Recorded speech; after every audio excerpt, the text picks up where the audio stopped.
opi itsehillintä. Itsehillintä on vaikeaa. Että en saa huono asiat pois päästä. Niin edelleen. Ei jaksa aina miettiä positiivisia asioita, vaikka terapiassa on ollut taukoa. Ja niin edelleen. Kun halutaan vähän taukotöistä, vaikka on aika paljon surullisia asioita päässä. Ja niin edelleen pau. Okei.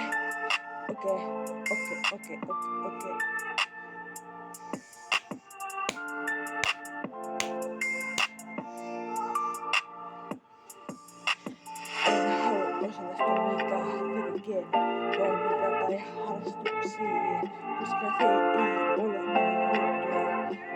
Like more?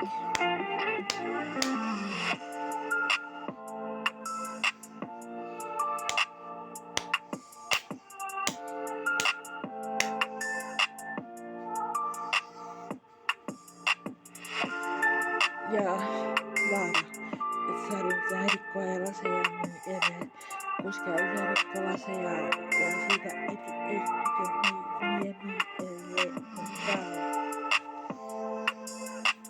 Joskus kaikille menee hermoja tunteisiin.